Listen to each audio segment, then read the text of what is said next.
Hey everybody, welcome back to another episode of Vice and Villainy Presents Foundry VTT.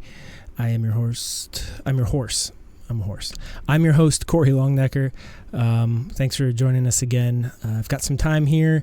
I'm in my recording box here, so I'm sweating because it's hot where I live, and so forgive the sweat dripping down my brow right now.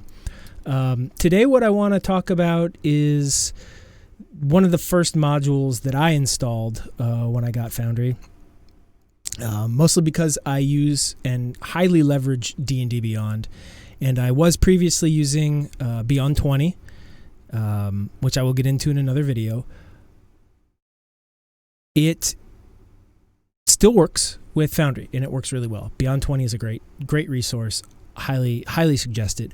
But what I'm going to be talking about today is the virtual tabletop assets D&D Beyond integration. It's this module right here. It is extremely powerful, and it really opens up Foundry to D&D Beyond in a multitude of ways. So first things first, I've already gone over how to set up Foundry and do all that. There's plenty of videos out there about how to install modules and whatnot. I'm really not going to get into that. But what I've got going on here, add-on modules, I've already installed it in some of my other games, so it's already here. You'll also notice that there is the virtual tabletop assets iconizer, the VTA party overview, and the VTA tokenizer. I utilize all of these, and if you're going to install the Beyond integration, I highly suggest installing the iconizer and the tokenizer, because when you import things from D&D Beyond, it's going to give them better images, and it's going to bring all the images over as well.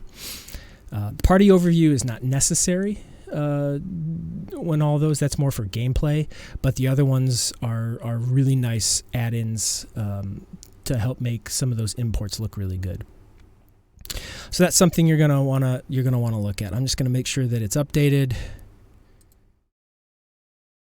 and we'll see what's going on here.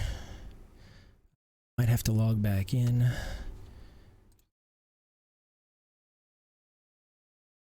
Yeah, okay. Let's just double check that again. Not a big deal. Tokenizer. Yep, they're all up to date. So those are there. The other thing that you're going to need to do is take a look at this this page here, and I'll put the link in the description. And it only works in Chrome currently. It's the downside for you Firefox users, or Edge users, or Safari, whatever you're using. The 5 people out there that are using Opera, but it's only working in Chrome. That said, to fully utilize it, you also need to become a patron of Sebastian's at Patreon, and that's really going to unlock everything. I know it's a fee, it's a cost, but if you already have everything in D&D Beyond, I highly suggest doing it. You can go into the Chrome Web Store, and you can get the assets here. You can get the extension here. I'll put that link in there as well. But then here you're going to have to go to Patreon, and I'll put a link to his Patreon as well. And that way you can then link everything together. So we'll go ahead and do that. I'm not going to show you that because I don't want you to see a couple of things, but you'll see now the little Patreon up here, and my name there showing that it has been linked. So it's a cool little thing here. Let's jump over to the full screen browser, and we'll go to town on this. So let me jump back into Foundry, and let's go into our game world.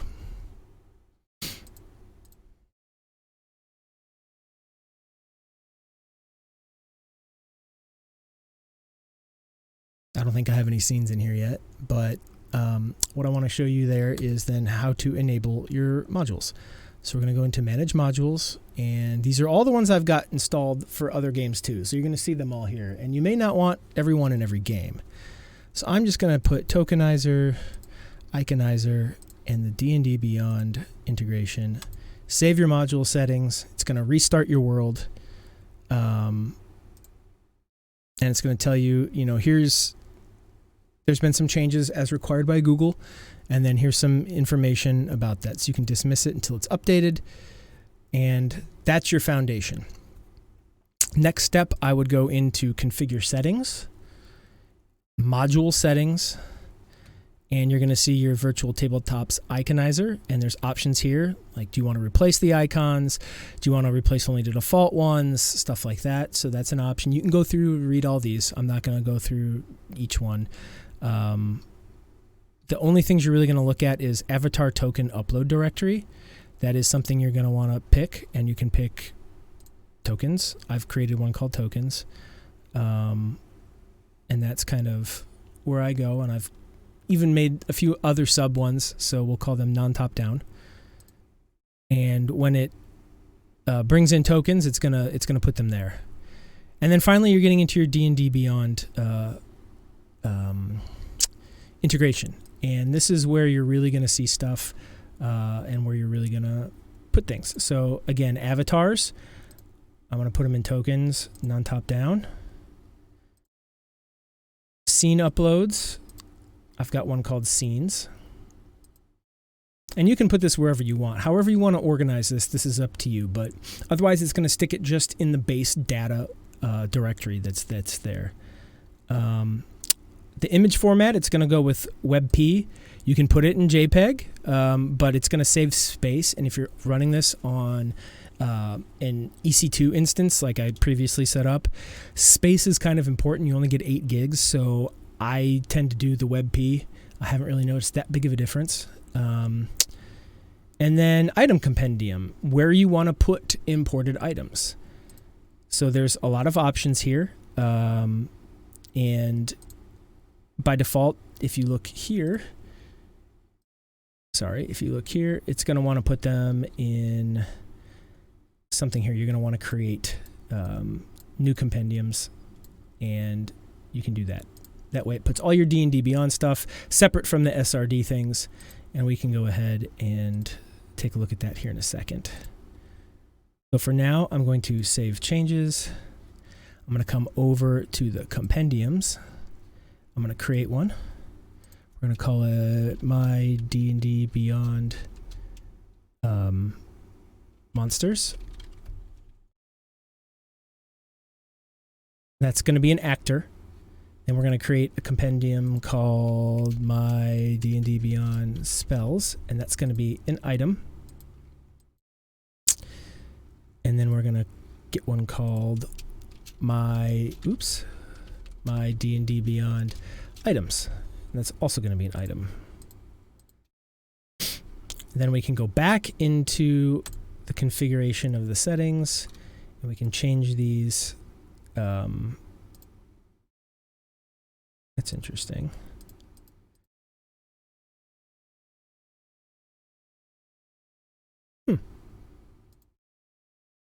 Let me figure out what's going on there. Hold on one second. Okay, little quirk. You'll have to...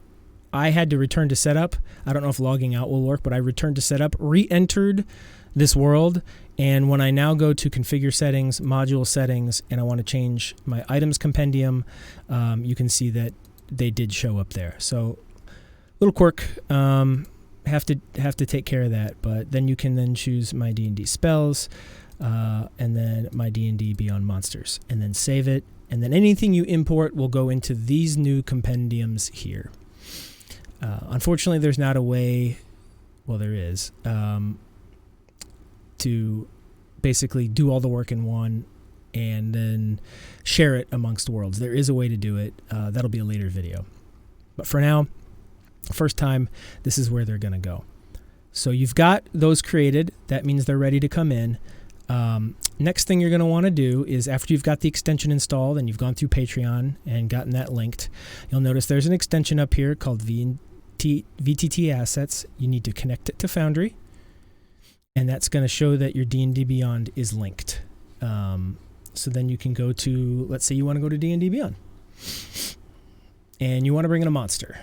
So we'll go ahead and do that. Looks like D&D Beyond is a little slow today. So let's take a look at some monsters. We'll just start with an Aarakocra. So you can click on it, and you'll notice that there's several things now up here in the web page. You'll see a green box that says Foundry VTT with a checkbox. That means D&D Beyond and Foundry are linked. And you do have to be running a Foundry game logged in for this to work. You'll see here in yellow an exclamation mark with Compendium, meaning this is not present in the Compendium you have, nor is it present in the world that you have. And you'll see there's a lot of stuff down here, the regular things for the Aarakocra. So now what happens is if you go and you click on Import into Foundry VTT, it'll take just a second, and you'll see the Compendium has green, the world is green, and there's check marks. And now you'll notice you can click on certain things here.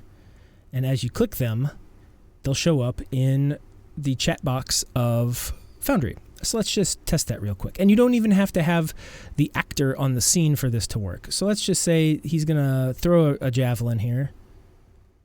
Let's jump back to Foundry. You'll see that it's done something here, and there it is. The Aarakocra has thrown a javelin, and let's go ahead and attack with it. Let's say that's a normal roll. Rolls a 15. Let's say that hits. You can then click on damage. It's a non-critical hit, and there you go. 5 damage. So real simple. Once you've imported it, you can roll out of it and be good to go. And then if you come back here to our compendium, and I look in monsters, you'll see the Aarakocra is in here, and it's got all the stuff from D&D Beyond. In fact, you'll notice there's a bee here, and if you click on it, it will bring up the Aarakocra, and you can click on it from there. So pretty handy. What isn't available yet is if you use the encounter builder to be able to roll out of that. I believe Sebastian's working on that, but the last time I checked, which was this past Friday, that still wasn't there. But it's coming. It's in the works. So that's the Aarakocra. So as you want monsters in your game, you can bring them in that way. Let me show you something that is. Let's look up a caster. Let's look up an Archmage. You notice here there are lots of spells, and you'll notice all of the red X's next to them. That means the spell is also not in D&D Beyond. However, there's a really, really cool way to do it, and you'll notice the yellow spells thing up here. All you have to do is hover your mouse over the spell, and it imports it. You'll see the red X is gone from Disguise Self. If we do invisibility, invisibility's in. And we can just go through one by one, and it starts pulling in all of the spells. And if a monster uses the same spell as the Archmage, if it's been imported, you don't have to import that one. So it's a really easy way to bring spells in. Very, very simple. And basically all it's doing is just reading the information and pulling it in. So we'll just go through here quickly and pop all these spells in, just so I can show you what it looks like on the other end.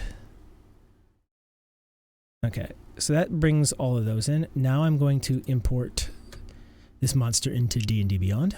Into Foundry from D&D Beyond, and there we go. Everything is in. Now all of the spells have the ability to cast out of there. And if we look in Foundry at the monsters, we now have the Archmage too. And if we look in the spell book, all of the spells that were there are in here as well. Pretty cool. So that is how you import characters in from D&D Beyond. Pretty handy. Let's see here. Give me 1 second. I'm going to check something out, and I'll be right back. All right, something else. Let's say you've got a D&D Beyond character that you want to turn into a playing character here in Foundry. Really easy way to do that. So you basically come over to your actors. You're going to create an actor, and we'll just call it C. That's going to be my placeholder because it's going to get overwritten anyhow. And you'll notice this B here for Beyond, and there's no red. It's not highlighted red, meaning there's no connection. If you click on it now, it's going to tell you how to save a character for easy access and then how to import it. So here's what we're going to do. I'm going to pop back into D&D Beyond. I'm going to grab the URL for my character. I'm going to place it in there.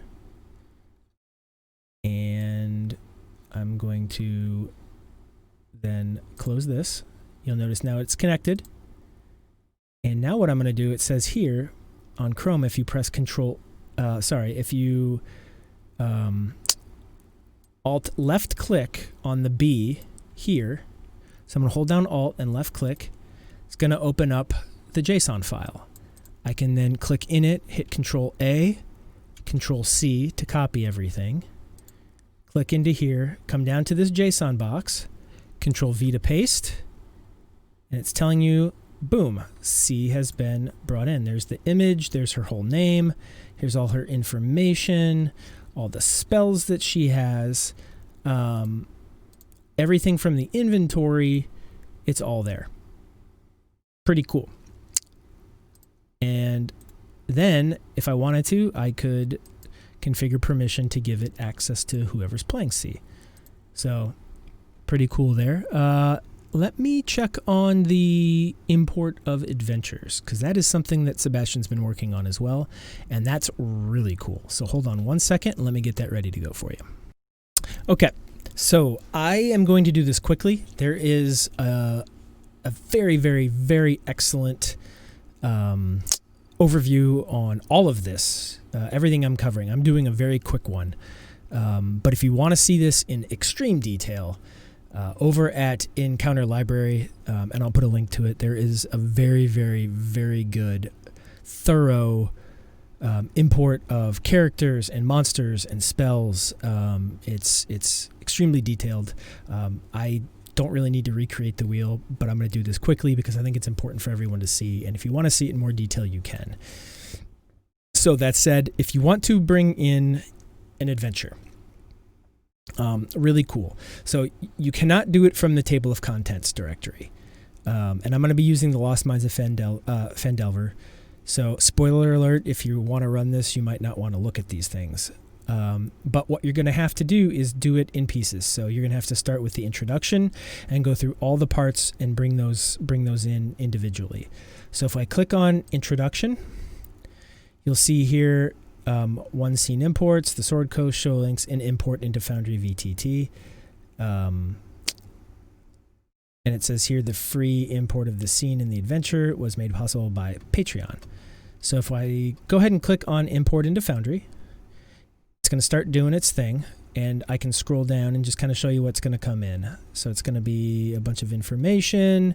There's a map here, and let's see if it's been brought in yet. So it looks like it has. So let's bounce back to Foundry, go over to Scenes, and you'll see there is now a folder for the Lost Mines of Phandelver. There's one for the introduction, and it looks like this map of the Sword Coast has been brought in. Let me grab another one, and we'll see what it looks like. So let's go back. Let's grab part 1 and import this one. And let's see what this has got. Okay, it's got like a dungeon map here, which is kind of cool. So let's go then check out Foundry. You'll notice Chapter 2, Part 1, Goblin Arrows, the Cragmaw Hideout. And there it is. And let's say that I had Siunati about to play in this. I've brought her into the scene. She's got light settings, so that's already set up. The walls have already been put in. Pretty cool. Really neat stuff. Look at that. So if I click there, there's a bunch of walls. It's got stuff set up. Really, really cool. You could go back in and tweak all that. But a really neat really neat thing going on. So that's importing an adventure, and you could do that for all your adventures. Pretty crazy, pretty cool. Yeah, I think that's really the nuts and bolts of it. You just have to go through bit by bit and pull them all in, and then go through and pull, whatever monsters and stuff you want to do, and you can have it ready to go. It's a really neat set of tools, and I think that supporting Sebastian on Patreon is definitely worth it. I know I said that I got out of Roll20 because I didn't like the subscription, and then I got into Foundry because I really enjoyed its $50 one-time pay, but I don't mind paying someone who's developing a lot of really cool stuff. So yeah, that's that. And that's bringing in monsters, bringing in spells, bringing in your player characters, and bringing in adventures. And that's effectively how you do it. So if you want to see that in more detail, I'll give you the link to the Encounter Library overview of all of that. And for now, thanks for stopping by. Going to start diving into some of the other modules next week. I'm going to be grouping them together kind of by function. So probably next week I'll be able to go through. I'm going to start with something simple like character sheets probably, and just kind of give you an overview of all the different character sheet options out there, and just so you can look at them. That way you don't have to install ones you don't like and mess with it. You can let me do the hard work for you. So thanks for stopping by, and we will see you soon.